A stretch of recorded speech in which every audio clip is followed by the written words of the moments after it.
All right, and joining me now is Congressman Jared Moskowitz. He represents a congressional district in South Florida, and as you know, I always mock anybody that says South Florida because that's always code for not Miami, as somebody who grew up in Miami.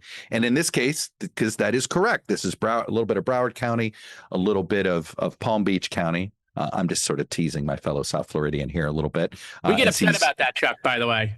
Well, I get very... I'll say I'm from Miami and someone will say, oh, I'm from South Florida too. And I'm like, oh, so where in Broward County are you from? Yeah. You know, it's like we matter too, Chuck. I'm not saying you don't, but you know, growing up in Miami is a different animal, my friend. That's all I would say. Now. Oh, especially now. I barely, it's a totally different, place than where I grew up. But let me finish quickly your bio. You've been a state rep.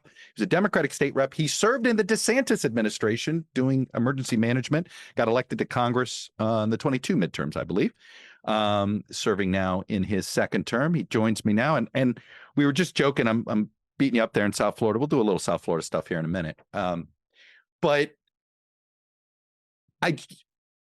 the fact that you worked in the DeSantis administration, that is not a shock to a Floridian that a Democrat would work for a Republican governor if it had been Jeb Bush, Charlie Crist, Rick Scott, right? Like in some ways, Jeb Bush set the precedent on some of these things. But when I look at DeSantis today, and I was wondering, you got hired in the first term. Would you have ever gotten that job in a second term? And you were telling me the answer. So tell me the answer now. What do you think? The answer is no. I don't think so. The second term DeSantis administration, very different than the first term. Second term when he started. Is that the Susie Wiles difference, by the way?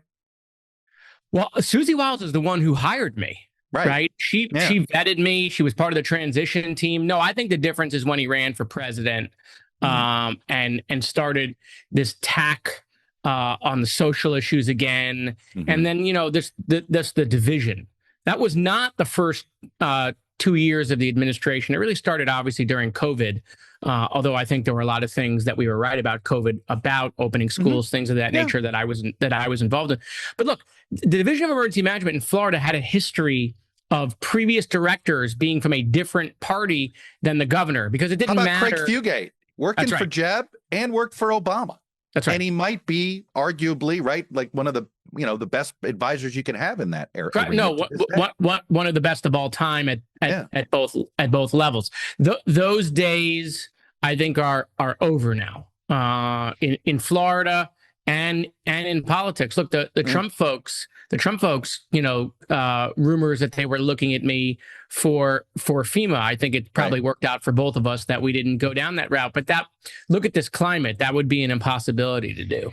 Well, let's start there because, I just got off the phone with just a longtime friend of mine. He's an operative out in California, and we were basically having an argument about the redistricting situation, right? Which is, and it gets at this issue right here. Which is, and of course, like each party thinks the other one breaks the rules all the time, right? We know this, right? There is this base of both. So so you can convince yourself to break the rules because you think the other guy breaks the rules. Yeah, it's like both. It's like I have two boys. It's like both of my children. When I hear crying and fighting upstairs, it's who hit who first. Right, and it's exactly right. And then the question is, do you stand on principle and bring a knife to a gunfight and lose, right? And that's the argument he's making to me. And I'm like, well, if you don't stand on principle when it's hard, when are you going to stand on principle? And I guess, where are you on this? Because you're in the middle of this. You're a House Democrat. The political environment's probably going to be blowing in the Democrats' direction, which may be why Republicans are so aggressive in why Trump's so aggressive in trying to do this. Where do you stand on this? And especially, look, I'm always so offended by how redistricting has warped the state of Florida that I'm just always wanting politicians out of this process. That's sort of my instinct here. I understand the mindset of, hey, if they're going to do ends justifies the means, why shouldn't the Democrats? Where are you on this? Well, let me say, as someone who, for the 20 years I've been in government, elected, appointed office, when I see someone trying to start a fire, right? And this is my emergency management background. The idea is to grab water, put the fire out, preserve as much as possible from the fire. I I would tell you that I don't think that's where the base of the Democratic Party is right now. I think where the base of the Democratic Party is right now is that if they're lighting a fire, don't grab water, Jared, grab gasoline. Mm-hmm. Okay, make that fire bigger, burn it to the ground. If they're going to burn it, we should burn it. Don't talk to me about protecting democracy. Look, this is not the democracy I want. Don't go protect it. Shut it down. Shut the government down. Do all of that, Jared.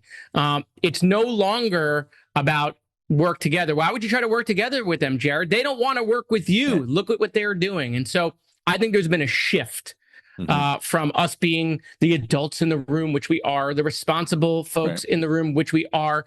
I don't think the base wants to hear that anymore at all. They don't want to hear about norms. They don't want to hear about anything. That, I would go into a room and people would say, Jared, you're not fighting hard enough. And I'm on TV all the time. I fight in committee. And I would say, well, what do you want me to do? Storm the Capitol? As a sarcastic joke. And like half the room would look at me and be like, well, have you tried it? It seemed to work for them.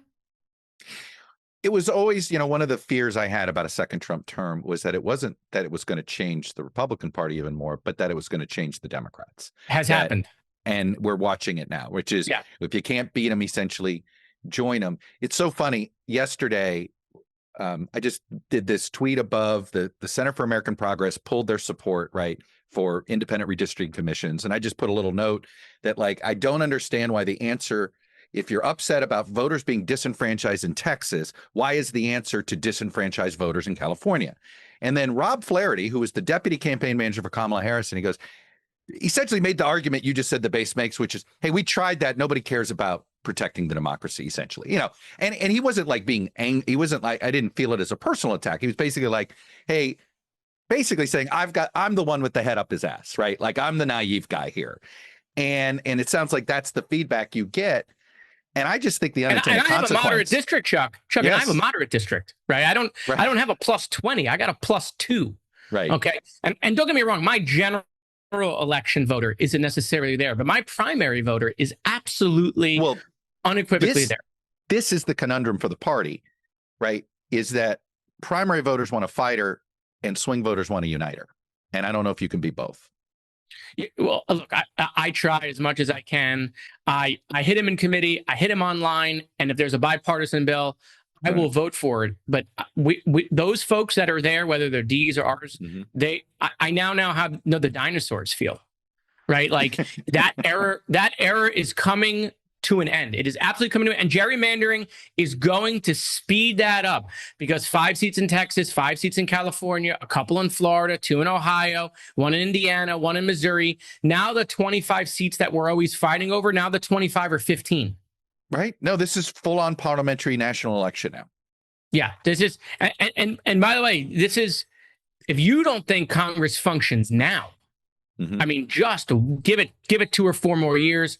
More power will go to the executive. I don't care who's in charge. Right. Basically, we'll get to the point where the only thing we can pass is a CR, maybe. Right. Maybe. So what do you do in a moment like this?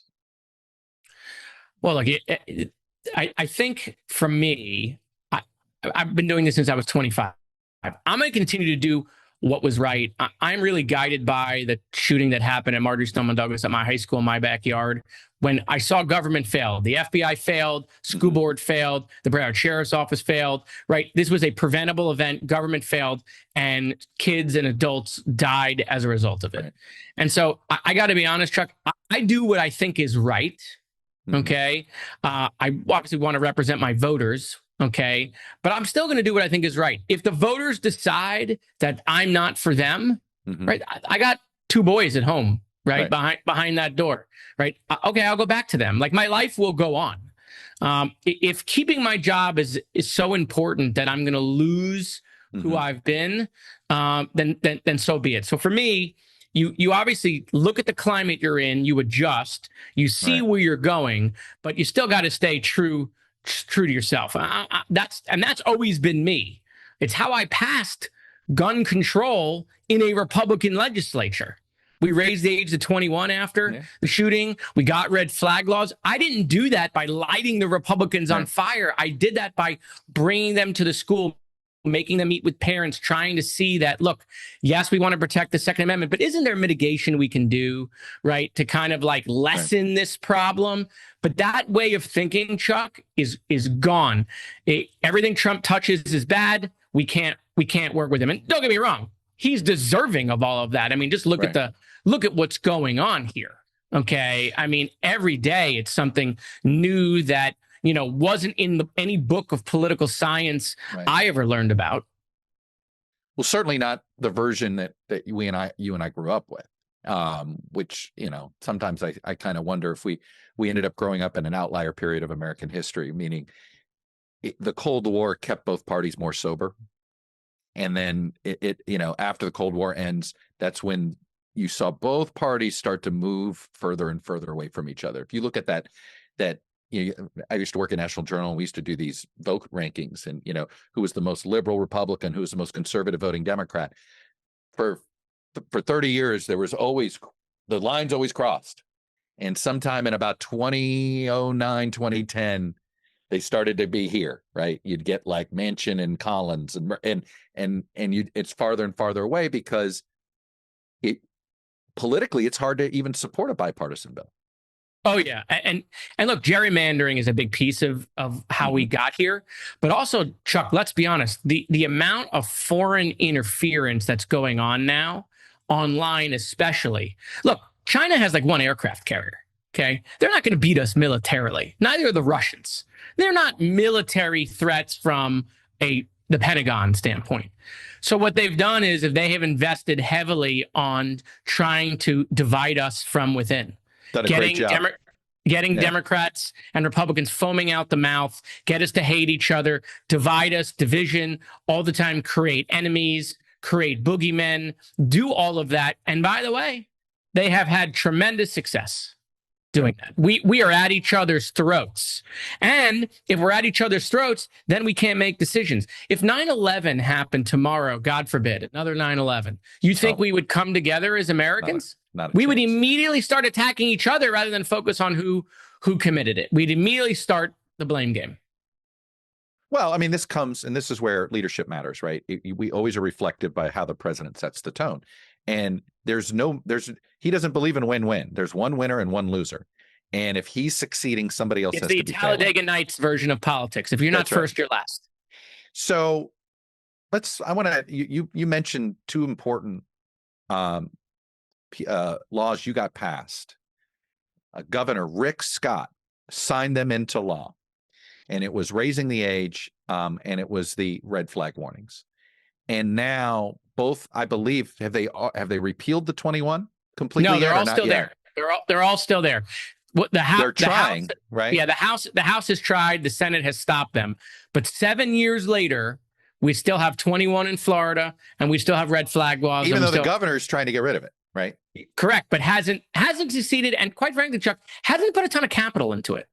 Yeah, he's tried, but he hasn't really tried. You don't want to know why he hasn't tried?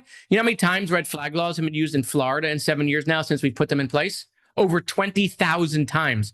It's being used more by Republican sheriffs than Democratic sheriffs, getting guns out of the hands of people who are dangerous. Those were the most supportive of this law, were the sheriffs, weren't they? Correct. Who are all, sheriffs are probably politically more right-leaning than left-leaning, but this was always something. Law enforcement has been dying for something like this. We're seeing that it's stopping domestic violence.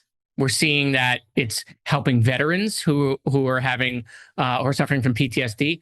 We're seeing that it's stopping suicides, and yes, obviously, it's preventing mass casualty events by getting guns out of the people who are clearly a danger to themselves and a danger to others. So is the same issues that make it hard to do much governing at all across the board, would you assess that it's the same issue here? When you look at the Minneapolis shooting, frankly, you hate to say this, but they all look the same, right? Meaning, the reaction is the same. People take what they politically believe they want to get done and say, see, we told you so.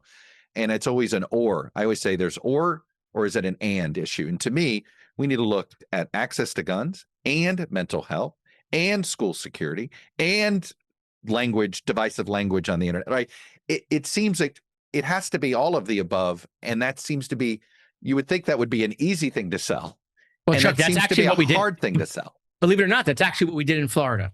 So in Florida, we raised the age to 21. We did 3-day waiting periods. We did red flag laws. Okay. Then we mandated SROs in every school, right? Putting guns in schools, right? SROs are basically police officers. So right. With police officers. Yeah. Correct. So a police officer in every school. Then we put hundreds of millions of dollars into mental health. We mandated a mental health counselor in high schools. We mandated a mental health program in every school board. We then put hundreds of millions of dollars into creating secure campuses, okay, by making sure that we had single points of entry. We put money into video camera systems, alert systems, because the response is also a big failure in a lot of these events and lead to more tragedies. We changed the programs in the school board. Now there are threat assessments, right? So that we can identify someone who needs help earlier. We did the kitchen sink. We threw the kitchen sink. I didn't get everything I wanted on gun policy. That's okay. That's what compromise means. But my Republican colleagues moved out of their corner. And so I moved out of mine, and we came to an agreement. I got to be honest, I don't know that we could do that again. I really don't know. In the 7 years, the change that has gone on, no one feels that they need to move because there's no reward for moving, Chuck. There's no reward, yeah. The reward is for staying in your corner, not for actually solving a problem, but just looking tough. Yeah. It's when you look at, I actually have a specific question. This happened at a private Catholic school. Did your law apply to private and charter schools in Florida? Yes. Yeah, it does. Yeah, it does apply. Where because it does seem as if we know we throw all this, we can throw all this money at public schools. How does a private school get that taxpayer security money? Well, look, they're going to have to do an after action review, obviously, to figure out where the gaps were. Right. First of all, this kid was posting for a month online. Right. So what did the FBI miss here? Did the FBI miss it because they're busy doing other stuff? Right. Did the FBI miss it because they've cut the amount of people that work at the FBI? Did they miss it because they are now underfunding programs? We don't know. That should be part of the after action review that goes on here. How did he get on campus? Okay. Where did he get his weapon from? Okay. How did he get through the door? Okay. All of that stuff needs to be looked at. Private schools in Florida can draw down state grant money. They can apply for state grant money. Okay. In fact, in Florida, they've gone even further. Kids that go to private school, right, they now get a grant in general to attend that private school. Okay. The schools are very expensive here now, and they put a ton of money towards security. But yes, this is all about figuring out what failed, right? That's what we did here. When we saw what failed in Douglas, if you could have waved a magic wand from what you learned from Parkland, if you could be king for a day, what would be what do you think is the best answer? Well, that's the problem, Chuck. When these things happen, one thing doesn't fail. It's not one point of failure. So it's not like, if I just got rid of AR-15s, this would end. No, it wouldn't. He would have come in with handguns. True. He was there for minutes. There were no police because the officer didn't run into the building, and he would have killed as many people as he could with his handguns.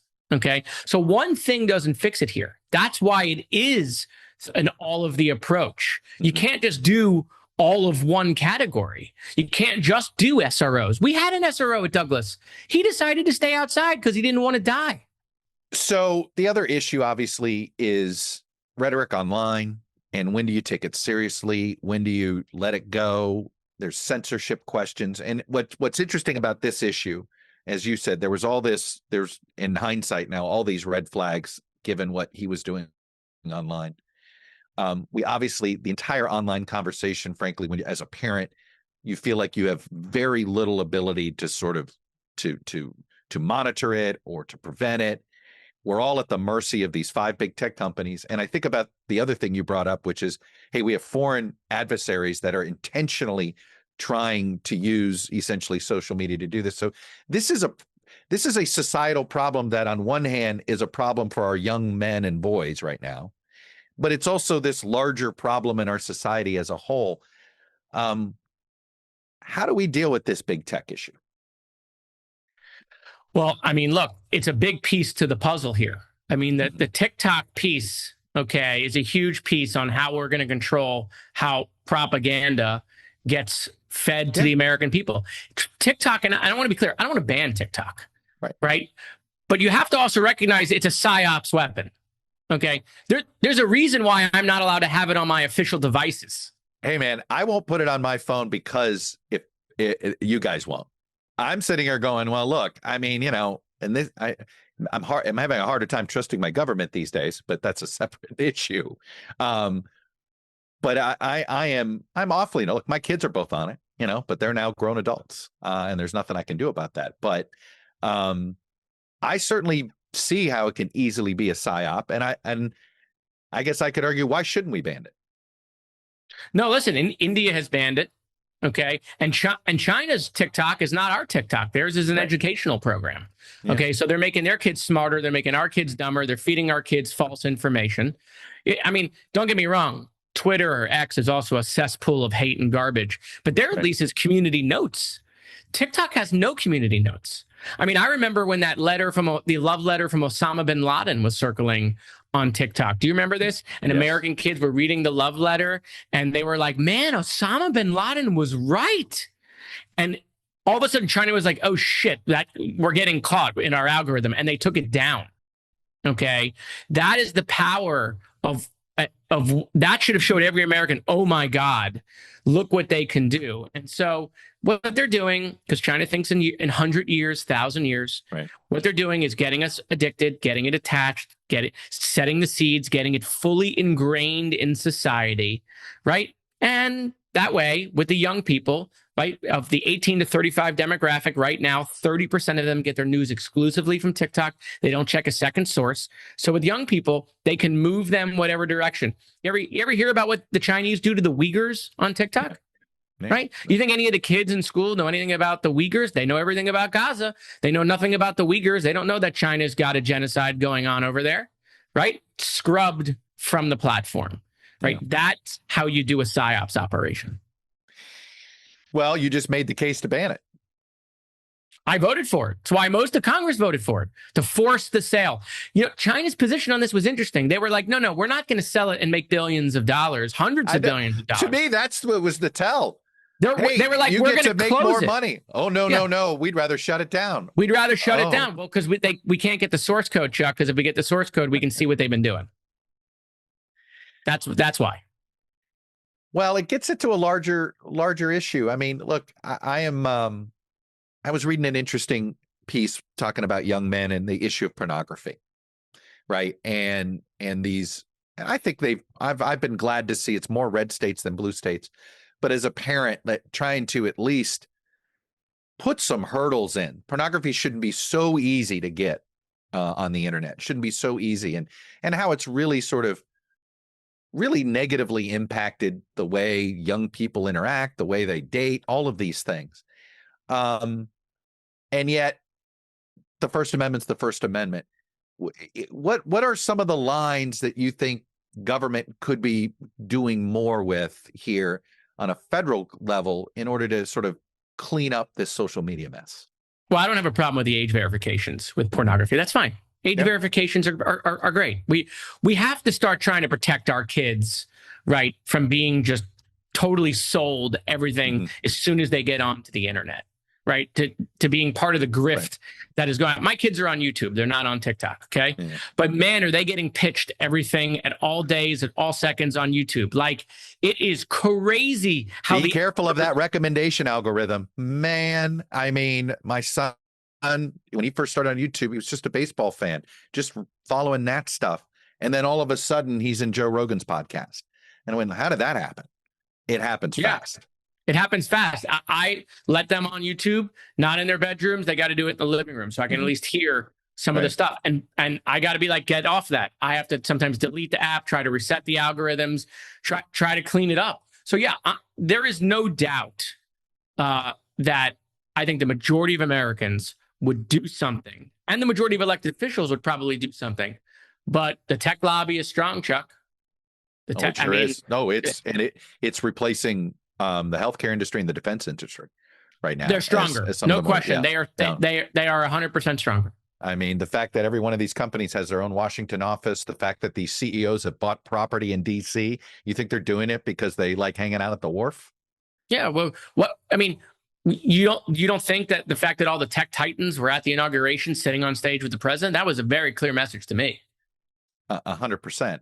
So what's the normally I would expect a populist administration not to be in bed with some of these big titans here. But it does seem, I mean, I think you and I both know the average American doesn't want to be controlled by a corporation. And yet this issue with big tech and how much influence they have on us has actually been really hard to communicate to the average voter. I've tried to come up with different ways, and it's clear, theoretically the voter's concerned about it, but I don't think people really understand how it influences their day-to-day lives. Well, I mean, Chuck, it's like trying to get a drug addict to stop taking drugs, right? I mean, we collectively, me included, so I'm not passing judgment on others, we are addicted to this. No, it's smoking. 100%. It is like smoking. Yeah. I mean, we are addicted. Okay. I mean, it's tough to put the phone down. I deal with it all the time. Trust me, I'm doom scrolling on Twitter too much. I'm just as guilty. Right. But trying to protect the kids, I think, should be a separate conversation. Right. We all know it's not good. So if we all know it's not good for 12-year-olds and 13-year-olds, having some age verifications, having some restrictions with age limits, right, doing more in that space, there should be some bipartisanship there among parents, right? But if we don't, it's just a win for China. It does feel like if there's one area of bipartisan cooperation, it is on this, potentially, right? This is something Marshall Blackburn seems to care about, right? So, I mean, like, and Brian Schatz in the Senate, right? And you're not going to get those two on the same on many bills that are exactly. And it's going to take action in Washington because look, obviously there's parental responsibility. Mm-hmm. So my kids are not allowed on it during the week. Mm-hmm. They're allowed to do it on the weekends, right? So that's our rule in the house, right? But their friends are on it. I can't keep them totally away from it, right? They're left out. They still learn stuff from other people, right? That stuff that's not on their YouTube, but it's on their friends' YouTube, right? So you can't put your kids in a cocoon, right? So this is going to take parents from both sides to figure out how do we protect our kids until they're adults? How do we protect our kids from being targets from companies or foreign governments who are very active on all of these platforms? Let me shift slightly. It's actually related. You alluded to it, and I have actually done some survey work on this, which is if among 18 to 30-year-olds, those that use TikTok have a much more negative view about Israel than those that don't use TikTok. The Democratic Party right now is, look, I always say I'm pro-Israel and I don't like Bibi. Okay. And guess what? I'm aligned with the majority of Israelis. And to a lot of my friends on the left, they sometimes don't even realize the majority of Israelis don't like Bibi's policies right now and have real issues with it. But it feels like that the Democratic Party as a whole is losing the nuance on this issue. Do you concur with that? 100%. And obviously we could do 12 hours on this issue alone. I mean, look, obviously most Democrats don't like the president, disagree with the president, hate the president. Right. Most Democrats still love their country. Right. Okay. But with Israel, it isn't just Bibi. It becomes the country. Right. It's different. And so, look, Israel, there is double and triple standards, right? Yep. We didn't get fed the genocide that was committed in Syria. I didn't have any kids talking to me about what Assad did to his own people, or what's gone on in the Sudan, okay, or what's gone on in other areas in Africa, or like with the Uyghurs. I don't hear about any of that. No one talks to me about it. And I'm not saying what isn't going on in Gaza isn't horrific. It's terrible. Okay. I want the war to end. I want the hostages out. Okay. I want everybody fed. right? And I want everyone fed. Yes. I want everyone fed. I don't want look, I'd be in favor of sending in the Marines to feed everybody while we dealt with this. Correct. I mean, I'm all for that. Correct. 100%. But the reason why there are protests in the street on this issue and not the other problems. First of all, you know how many people have died in the Ukraine-Russian war? 1 million plus people have died there. Over 1 million. There's 50,000 kids that have been kidnapped there. Yeah. Okay. You see any protests in the street on that, Chuck? No, because what's happening is the Chinese, the Russians, the grifters, the Qataris, right? They want to bog America down in this problem. They want to get us divided. This is an easy target. The Russians don't like that we're in Ukraine. The Chinese don't like really anything that we do or our position on Taiwan, right? Sell this to the next generation. Sell this to the American people. By the way, what are the Chinese doing for the Gazans? Have you figured that out? I know what they're doing for the Gazans. Zero. Yeah, right. So are the Russians. Zero. Okay. But this is something that has been completely weaponized. But I didn't want to be clear, when I say that this has been weaponized, I don't want to minimize the suffering that is going on in Gaza. Well, this is right? This is our problem with our politics, is that nobody can handle that two things can be true at the same time. That's correct. Yeah. That's correct. I can't say I support Israel, right, and then not be called genocide Jared, right, which is what I get called. I get screamed at, right? I mean, my grandparents all escaped the Holocaust, right? What's going on in Gaza is a war, okay? My rabbi is mortified by what's happening in Gaza and is highly critical of Bibi, and that's what really frustrates me, is that there are people on the left that don't understand, who's more as pained about this? A large chunk of the Jewish community in this country. No. Listen, even some of the most pro-Israel Jews that I know, and you're talking to one of them, right? Look at what they did with Hezbollah. Brilliant, well executed. Look at what they did with the Iranians. Brilliant, well executed. Look at Gaza and say, those don't look alike. Nope. There's no strategy. There's no end game, right? What is going on here? Okay. This idea that we're just going to pick up 1 million Gazans and move them to the Congo is never going to happen, right? And so these right-wing elements of Ben-Gvir and Smotrich, yeah. I mean, the damage they're causing to the Jewish community around the world is not just existential. It may be permanent for the remainder of my lifetime. Yeah, no, this is generational. You're right. I always said, look, my father wasn't Jewish. My mother's Jewish. Obviously, I'm Jewish. I raised my kids Jewish. But my last name doesn't automatically send a signal that maybe I'm Jewish or not. And maybe I hid in plain sight. Sometime around 2015, 2016, boy, suddenly it was the first time, and I have a friend of mine, and I both said this, he's a little bit older than I am. I said, my mom would tell me stories about anti-Semitism. I'd be like, really, Mom? That really happened? It'd be the 50s. I was like, come on, we're not that way anymore. And then all of a sudden, the way the last 5 years have gone, I'm like, oh, every story my mother told me about her days as like the only Jewish family in a Midwestern town. Yeah, I get it. I see it. And it took a generation to clean that up. And I guess here we go again. No, Chuck, it's happening again. My grandmother was part of the Kinder transport out of Berlin. Her parents were killed in Auschwitz. It's happening again. What was happening on college campuses, they'd see a Jewish student. They would just see a Jewish star. He wasn't Israeli. They didn't know if he supported Bibi. He may be against against Netanyahu, but they circled him, assaulted him, kept him from going to class because he's just Jewish. Right? They're vandalizing Jewish stores. Holding up a sign at the protest, go back to Poland, that doesn't really sound like you have a problem with the Netanyahu administration. So people say, hey, can you be anti-Zionist without being anti-Semitic? And I would say, in theory, you could. But most of this movement is just not. Right. They're conflating the two things. One of my constituents is being sentenced tomorrow, okay, because he tried to kill me all over Israel, right?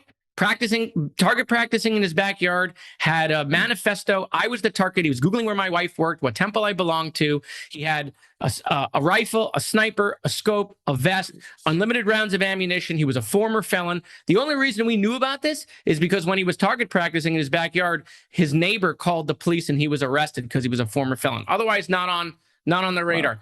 Totally targeted just because of my positions on Israel. Okay. This is not a isolated story. I have police in front of my house 24 hours a day now. Other members are experiencing this, right, and other members see this and say, oh, I don't want that to happen to me. So they're totally silent. Totally silent. Look, this is equivalent. This is exactly what's happened with MAGA and Republicans. You know, there's a couple of Republican senators during the whole Pete Hegseth controversy, and there was a majority not to confirm him. And then there were threats, literal threats, protests against the life of staffers in the world of Joni Ernst, family members of Tom Tillis. I heard all sorts of stories about the two of them being targeted, and they both caved. And here's the thing. I don't begrudge them caving. I get it, right? They have people are being harassed that didn't get elected to office. And so you feel protected. You feel like you've got to protect your family. You feel like you should protect those. Hey, they didn't sign up for this. I did, type of thing. So I understand. I'm sorry they couldn't stand up to the moment, but I have empathy for what they were trying to, in some ways, thinking they were protecting their own families or their own friends. But this is what happens, right? When intimidation over time, then all of a sudden, all principles are gone.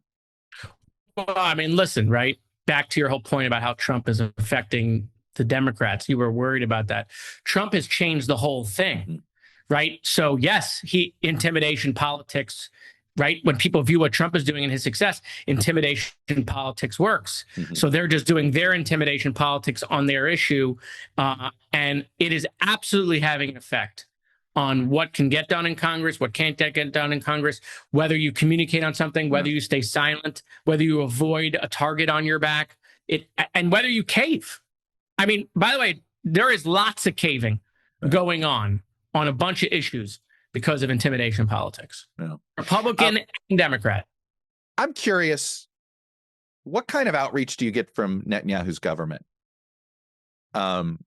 Because, it's clear to me, they've really messed this up, right? I think what Bibi did during the Obama years is he drove a bigger wedge inside the Democratic Party on this issue. No doubt that happened. No doubt that happened. Simply, he is the cause of this problem, right? Yeah. He's part of the root cause here.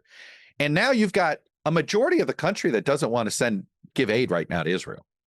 And that's all due to Bibi's leadership. A majority of the Democrats in the Senate. A big third, a third of Republicans these days. Two-thirds of Democratic primary voters. Okay. But it's not like he's got unanimous support on the right either. No, what's going on the right is a new thing, right? Yeah. The Republicans used to be able to point at Democrats and say they're an anti-Israel party, but now there's this movement on the right. Tucker Carlson, right? Please, as I joke, when I hear the words populism as a Jew, I run for cover, because populism has been, somehow the Jews are always targeted when the rise of populism, whether it's on the left or the right. Yeah, and the usual conspiracy theories are all back. But I would tell you, look, the majority of people in Congress are still very pro-Israel, but there is a shift coming in the Democratic Party. There is a shift coming in the voter in 26, and there'll be a shift coming on the voter in 28. It will be a shift to the left. You think it's an actual voting issue? Because I'm not convinced it is, but we're going to find out. So I don't think it's a voting issue like you go to the ballot box. I'm going to vote, right. A true one issue, like abortion and guns. We know there are voters that will say, you know what, I'm voting on this issue first, and everything else is secondary for me. But the people will be treated differently by the base when they're trying to run a primary in 28, let's just say. Yeah. Okay. Everyone's going to try to out left themselves on this particular issue, especially, Chuck, if the war's still going on, God forbid. Yeah. Okay. If this is still fresh, if this is still going on, we're going to eat ourselves alive. And the Republicans are going to sit back and watch. That's what I'm curious about. Does the Netanyahu government get that, hey, at some point, I'm not sure, Chuck. It's all going to go away. I'm not sure that I think they've seen the shift in the policy and are now worried about aid. The question is, do they care? Oh. Okay. That's a second question. Okay. No one can deny some of the decisions that they've made. We can debate whether it was good or bad for Israel, but it's definitely not been good for Jews around the world. We can debate why that's happened and who's weaponized that and who's taking advantage. And is there a double, triple standard? And is this the same old thing that's happened for thousands of years? We can debate that till the cows come home. Okay. But there's no doubt that the Netanyahu government didn't care about the PR perception of this. They were focused on the war on the ground, and they didn't realize that there was a war for hearts and minds online. And by the time they realized it, they lost. Yeah. Is it, I said this to a friend of mine, and he sort of laughed and he sort of agreed, which is Israel and America have one thing in common. They have unpopular leaders that they don't know how to get rid of. Well, ours will eventually be gone. He's got 3.5 years left. Yeah. Okay. But who knows what's going on in Israel? I don't know what's the timeline on Netanyahu till his government collapses, till the war is over. When's that? Every time his government collapses, he goes further to the right and finds a way back in. I just don't know how much further to the right he can go.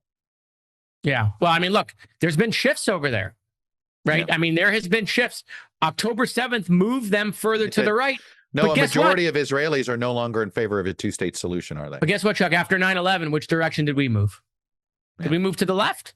No, we moved to the right. We instituted the Patriot Act. Yeah. Okay. So this is what happens when countries are attacked in large-scale events. Yeah. Okay. Remember Hamas's goal here. Hamas's goal isn't to win the war. Okay. It's to destroy Israel. If Hamas destroys themselves and Israel at the same time, mission accomplished. I know. Mission accomplished. No, they're nihilists. Right? Yeah. And Israel looked at this. Israel looked at this like, we got to win on the ground. We got to beat them on the ground. And Hamas was playing up here. Like, yeah, we're losing. Hamas doesn't care about the Palestinians. They don't care how many people. It's new material for Hamas to sell out there. They want that. Israel's falling into their propaganda hands, and it's been unfortunate to watch. All right, like you predicted, we could go on this issue, and I think both of us could keep going, but I did promise I'd try to keep you here in less than an hour. So I want to end with the state of Florida politics, the state of the Democratic Party in Florida.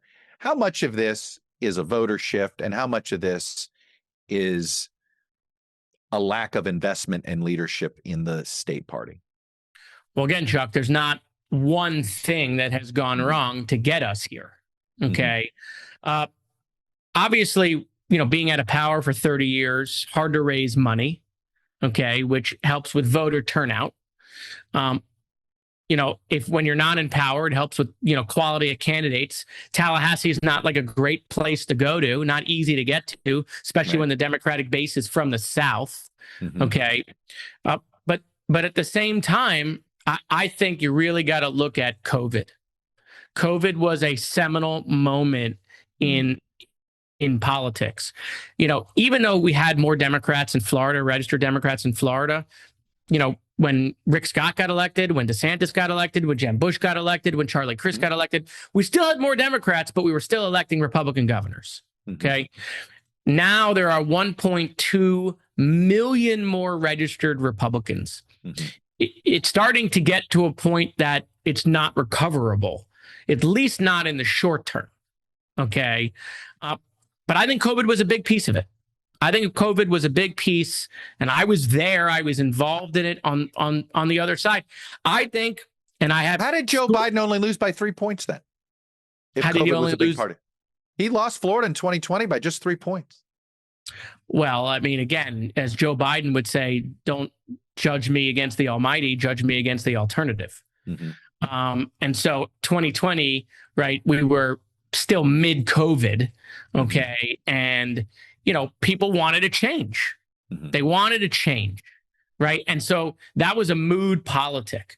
Okay. Meanwhile, Ron DeSantis won his re-election in Florida by 19 points, and Donald Trump just won Florida by 13 points. Yeah. Okay. So the policies that came out of COVID, closing of schools, the fact that Florida opened schools early because the data was clear. It wasn't spreading in schools. Right. That's a big piece, Chuck. I mean, and I was telling my Democratic colleagues, like, guys, read the data. Like, I would sit at a conference table with the governor. We'd be reading the data from Denmark, right, and Germany and Europe, because they were ahead of us, and it was clear it wasn't spreading in the schools. Okay, and I said to my Democratic colleagues, I'm like, when we open schools, it's going to be very popular. When you guys come out and tell parents you want to keep their kids in the house for another year, okay, I'm telling you, this is where this is going. And none of my colleagues wanted to hear it, Chuck. None of them wanted to hear it. Is that the power of the teachers union? Would you ascribe it to that, or is it just it's part teachers union, part teachers union. Okay. Part also, we were at a point of polarization that if DeSantis wanted to open government, open schools, then I had to be against it. Right. Then I had to be against it. You know, things had become so toxic at that point. And so I don't know what the future of the Democratic Party holds in Florida. Democrats had power in Florida for 100 plus years. We're 35 years into Republican rule. We may be here for another 70. But right now, it's systemic. This is a red state. It's a systemic red state. There was no repercussion for Republicans when they passed the abortion ban. Okay. Mm-hmm. There was no repercussion for Republicans when they didn't legalize marijuana. There's been no repercussion for the Republicans on anything they have done politically, all the social issues, all the attacking of the LGBTQ community. No political consequences, Chuck. So I guess that's just, are there no consequences because there's not a good opposition, or are there no consequences because there's just more supporters than opposition? All of it. Yeah. All of it. There's more supporters than opposition. The opposition, because we've been in the desert so long, can't figure which way is up. Okay. We fight amongst ourselves. Democrats are excellent at that. Democrats are having policy fights. Republicans are not having policy fights, right? They're having personality fights. They had a big fight. I mean, it is funny you say that, but I look at, the rules of party politics for decades, where the party that's divided in a primary usually loses a general. And frankly, in 2016, it was just the opposite, right? The Republicans looked like they were totally divided, and all that did is that divide. It's why I actually think the Democrats could use a big public fight. This is healthy. Have it. Go, I worry that actually debate's being stifled a little bit because of part of it has to do with social media, where only the left has got the loudest voice on social media. So anybody that's not from that wing of the party. Well, that's the problem. The moderates aren't in the fight, Chuck. Yeah. The moderates aren't in the fight because they're not paying attention. They're a general election voter. They're not a primary voter. So in a primary voter, those people don't have voices. They don't want to participate. They got their own lives. They're doing other stuff. Right. And so that public fight that you're talking about isn't going to happen. Okay. And so all I'm saying is that even if we had the public fight, could we then coalesce? Could we coalesce? Could we come back? Yeah. A lot of people stayed home on Harris, didn't vote for Harris. Let me give you a riddle that Dan Pfeiffer tweeted. He said in 2028, he was talking about the Mamdani primary in New York. And because there's a lot of moderates uncomfortable supporting Mamdani. And his argument was to these moderates why they had to support Mamdani. And his argument was this: if a moderate wins the Democratic primary for president in 28, let's say it's Shapiro or Bashir, there's going to be an expectation that the progressives get on board. And if a progressive wins, should the same rule go the other way? What do you say to that? What do you say to Pfeiffer in that sort of line of thinking? I would say I was at the convention for Hillary when the Bernie people booed her. I was there. Mm-hmm. So this is not a new thing. Right. Okay. All right. That's what I would say. Let's go backwards a little bit.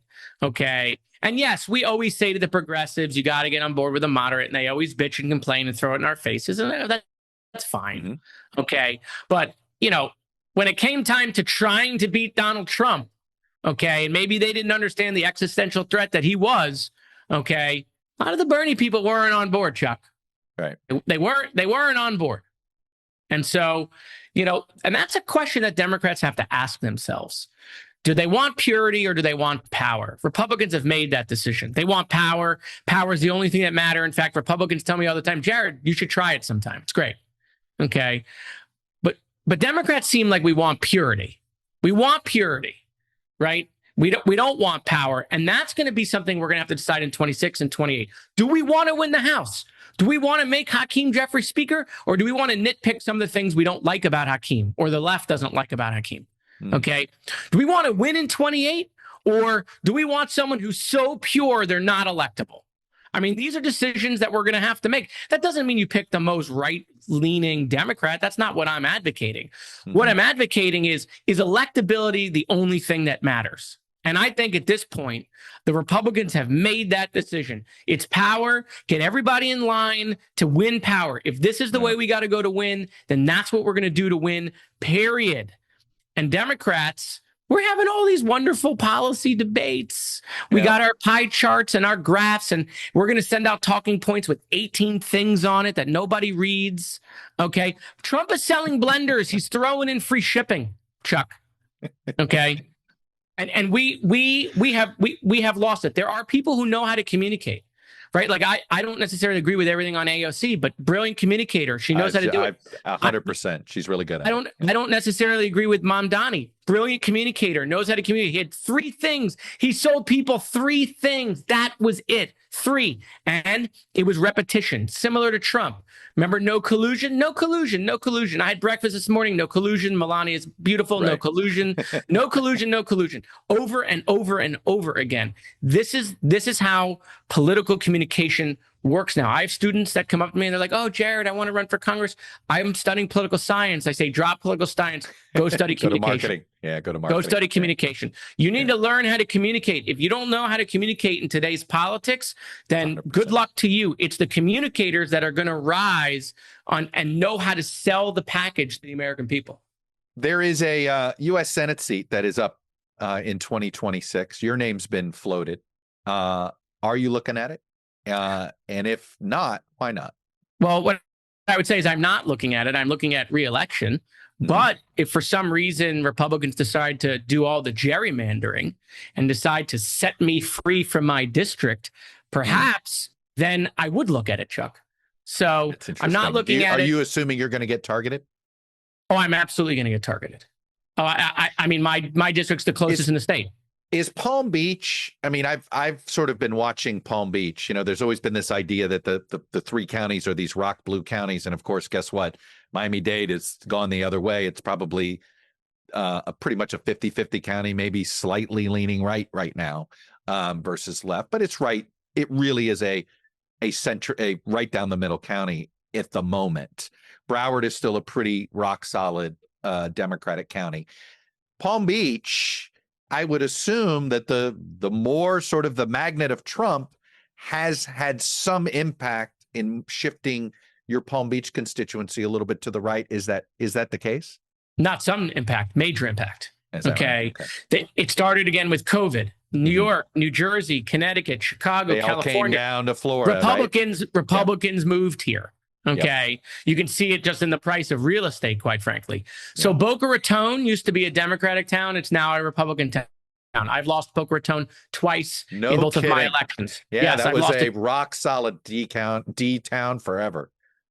Republican town. And I'm not losing Boca by a point. I'm losing Boca by 6 or 7 points. Wow. And I'm a moderate Dem who's pro-Israel. Pro-Israel. I was just going to say that should have been an 85% number for you there at one point. But it's tough, Chuck, when DeSantis is winning by 19 points and Trump's winning by 13 points. Those are headwinds and people are just voting down ticket. Wow. The fact that I'm outperforming Democrats by 5 points, I'm outperforming them in Parkland where I'm from. I outperformed Kamala here by 9 points. Parkland's a Republican town, has always voted for Republicans, always been a Republican town. Right. The northern part of Western the district, Broward has always been a bit more conservative than closer to the coast, right? No, it's the other way. The coast is where the coast is Republican. Okay. The coast is Republican. And so what I think they'll try to do is they're going to try to take the district more north. Give me Delray on Palm Beach. Yeah. Yeah. Delray on the water. Delray had a huge Haitian population. Is that further north? Further north. That's where I don't know that I'll go that north. But look, I think there are probably ways that they can take my D+2, to a 0, right? They start to do other stuff. They're going to start getting in the way. Then it's going to become a fight between Schumer and Jeffries for you. What's that?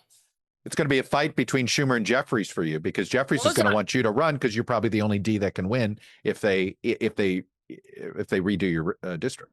Well, to be honest, I actually hope we don't get there. I actually hope that I'm running for re-election.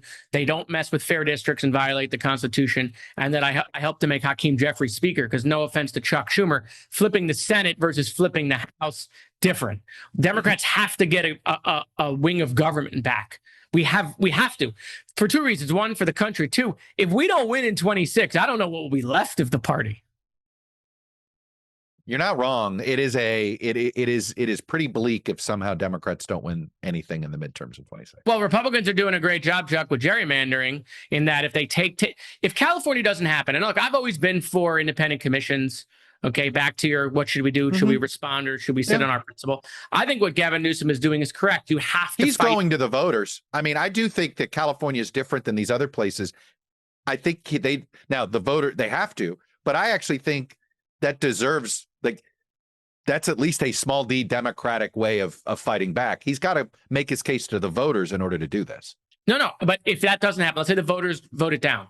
Let's say they reject it, and Texas gets their 5, and it's 2 in Ohio, and it's 1 in Missouri, and it's 1 in Indiana. We're at 9 now, okay, and they do 2 or 3 in Florida, right? And it's 11 seats now, 12 seats now. I mean, you can win the national popular vote and still not get enough. That's correct, and so that's why we have no choice but to do this. It's not the game we wanted to play, but we have to play the game. We cannot unilaterally disarm and stand on our laurels. It's an unfortunate situation. Okay. I like the president's position, by the way. It's just, and he gets away with it. Texas, give me 5 seats. California, I'm going to sue you for what you're doing. It's, I'd love to understand the psyche of our of the American public on this, because if Joe Biden behaved the exact same way, forget it. There'd been the 25th. I think the 25th Amendment might have been invoked. Forget it. Remember when Trump said I could shoot someone in Fifth Avenue, get away with it? We all laughed. And we thought that was just like an odd way. Man, did he really early understand the following that he had and could get away. I mean, he knew it. He got away with it. And that has been, I mean, what is there anything? I mean, even sure, the Epstein stuff, maybe for the first time, right, challenged his base. Right. But I don't know, Chuck, it's kind of gone, right? I mean, they moved her. Her. My God, they manufactured something to release. It was actually weirdly brilliant. I'm going to send my personal lawyer, who now works for the government, to interview you. And oh, by the way, before we do the interview, let's openly talk about the pardon and a commutation. Chuck, it wasn't. It was quite. Hold on, I don't look at it necessarily as brilliant. I look at it as totally predictable. Remember, most transparent administration in American history. How do we be transparent? Let's go create a record that will then release, right? And we're not going to pardon her now, but we'll tell her, we'll move her, we'll give her on work release, and then we'll tell her, wink, wink, if you play along, that's how you get your pardon. Okay? I mean, this is easy to figure out we were going this direction. But again, it looks like he got away with it. It does. At some point, I don't think voters like to be lied to, right? And don't like to be treated like stooges. But he's not on the ballot, Chuck. He's not on the ballot anymore. I mean, that's why when people say to me, like, oh, he's never leaving, he's running for 10th term, he'll be 150, right? He's acting like a guy who knows he's not up for again. No, I agree with that. I'm glad you said that. He's Thelma and Louising this a little bit. And I weirdly think, and in fact, there's a part of me that wonders, is he starting to see his mortality, right? He's staring mortality. He clearly is not very healthy right now. And suddenly that is motivating him to say, well, throwing all caution out the window. Any remote caution there used to be. I'm going to get a plane from Qatar. What are you going to do about it? I'm not on the ballot again. I'm going to build a ballroom. I'm going to paint over the Rose Garden. What are you going to do about it? I'm not on the ballot again. I'm going to paint the whole Oval Office gold, because guess what? You can't do anything about it. Right. I'm not on the ballot again. I'm going to put troops here. I'm going to do this. I'm going to do that. Yeah. I'm not going to be held accountable because, one, I'm not on the ballot, and two, I have immunity. Look, I've kept you past an hour, and I promised your staff I would keep this under an hour. Can I just say one more thing, Chuck, before we go? Please. Can we just talk really quickly about what the administration has done to FEMA? Because I think it's really important for your listeners. This was going to be absolutely. I'm petrified of if a hurricane. Let's put it in real world terms. We are 2 days away. We're taping right now on August 28th. When this rolls next week, it'll be September. I look at the calendar. My mother wished me a happy Andrew anniversary on the 24th. We know on the 29th is our Katrina anniversary. We know it's Florida. The likelihood what is the FEMA response going to look like in October if a major storm hits South Florida? So let me say this. When Trump said FEMA needed reform, a lot of the emergency management industry said he's right. FEMA does need reform because it doesn't work in Homeland. Homeland has stifled it. It can't move fast. Right. Homeland has it doing grants that it shouldn't be doing. Okay. And people talked about reform. When you say Homeland, just the DHS, Department of Homeland Security. Department of Homeland Security, correct. Yep. And this has been something that previous FEMA administrators have said, Democrat and Republican. The last three, in fact, have said, we're dying in Homeland. You got to get us out of Homeland. Where should it go? Would you just make it independent, or would you put it as an independent agency part before? Of defense, or where would you put it? Look, it was an independent agency beforehand. Mm-hmm. So if you couldn't make an independent agency, I don't know, you could put it under the National Security Council. I don't know that putting in the Pentagon, another giant bureaucracy, helps the agency. But if you want to make it faster, right? You want to make response faster, that's a good goal. Not what NOAA has done. What NOAA has done is actually the opposite. It's slower. It's more inefficient. Now we don't have enough people. Everything that was $100,000 has to come to her so she can know where the money is going. That slowed down the response in Texas. The idea that we didn't put the Swiftwater rescue crews on the road for 3 days. Chuck, I never heard anything in my life in emergency management. Everything we've ever learned. Put them on the road, mobilize them, move them from the Omaha district, move them from the New Orleans district. I mean, the director of that program resigned days later because his people couldn't move. Totally crazy. Where do we stand? Here's where we stand, Chuck. If you had a Category 4 or 5 storm going to Louisiana, Mississippi, Alabama, Georgia, they're in big trouble. South Carolina, North Carolina, they're in big trouble. Their state EM departments cannot handle the logistics without FEMA. Then let's talk about the money. Expedited reimbursement. They used to send money down really early before you waited for the rest of it. 25% of it would come down.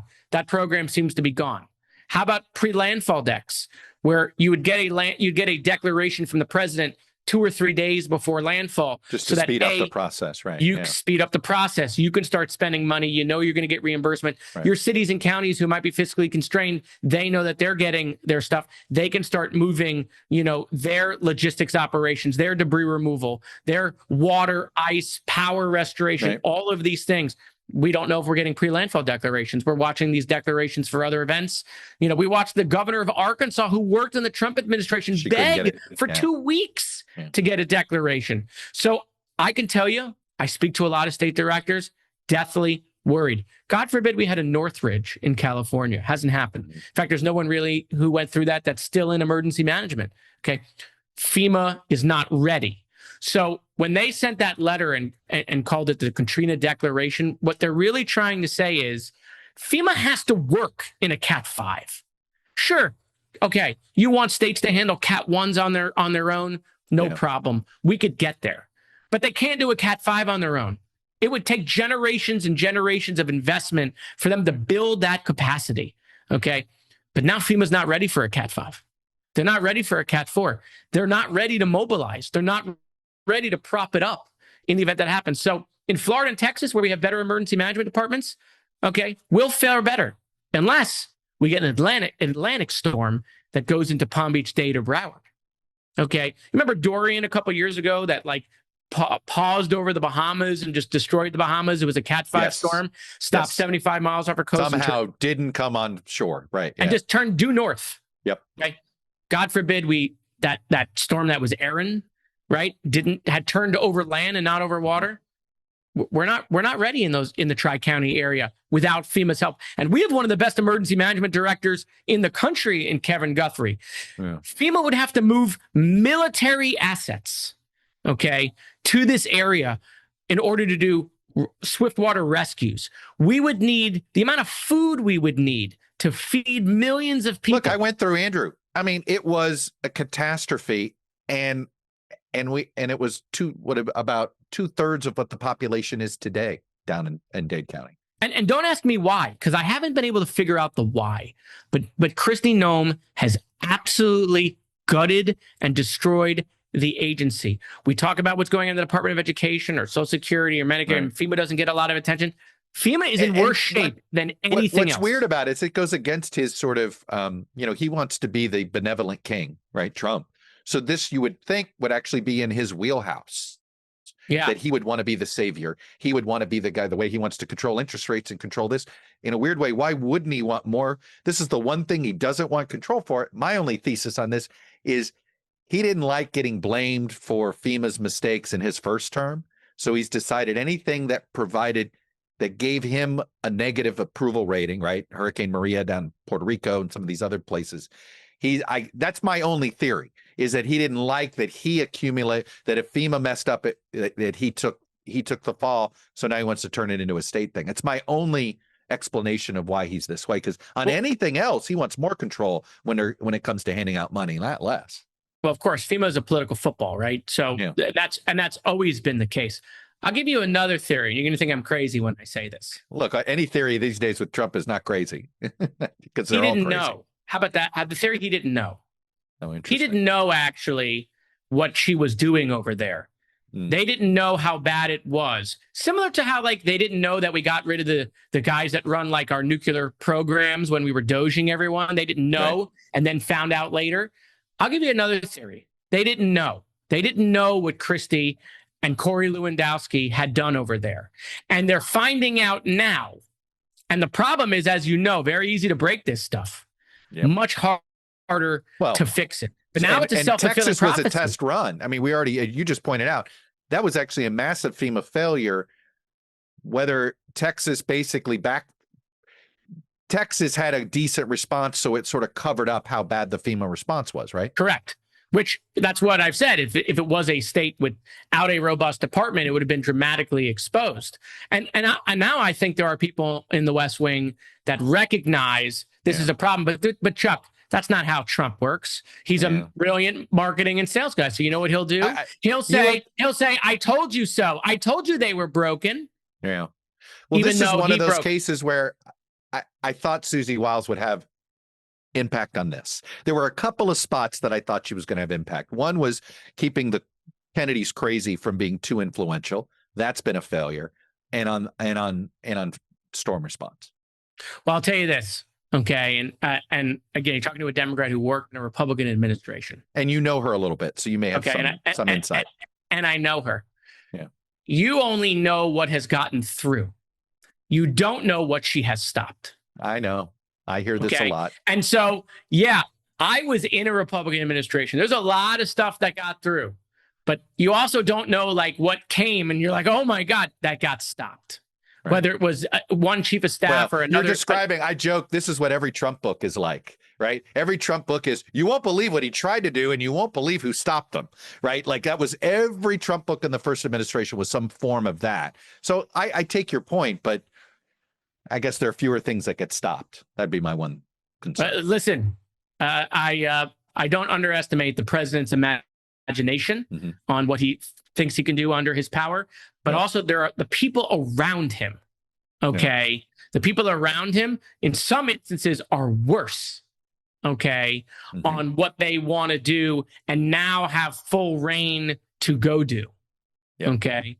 And so, we never know what she has or what she hasn't stopped. But look, Susie's very qualified.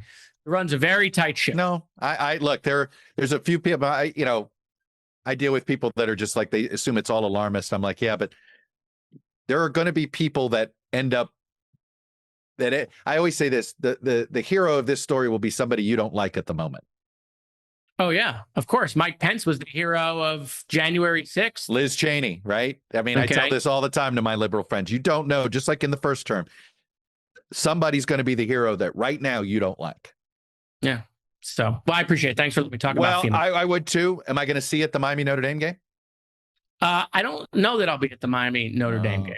Here's since you're good with disaster management, you may have some insight on the weather. I just want hot, humid, horrible weather for those boys from South Bend. That's all. I can guarantee you're going to get hot, miserable, humid weather. What I can't guarantee is whether you're going to get rain. Well, the last I saw, we're supposed to get first half rain, so we'll see. But hey, I hope that's the case because it rains every day at Green Tree practice field. So there will be no problem on that side of the ball. At least I hope. Hey, Jared, this was great. Don't isolate me from my Irish voters, please. I won't. I hear you. And especially if you run statewide, you've got to be for all 3 Florida schools, or 4 Florida schools if I'm going to count UCF these days. Well, thanks for having me, Chuck. Appreciate it. Jared, it was great I was just going to say, you lived the life, GW. I mean, we have grown up in South Florida, go to GW. You had the guts to run for office. I didn't. So kudos to you. I actually think perhaps it may have worked out for you, Chuck. Well, I've always wondered about the other path traveled, and so I've admired watching you from afar. It was really good. It was great to get to know you. Thanks, Chuck. Appreciate it.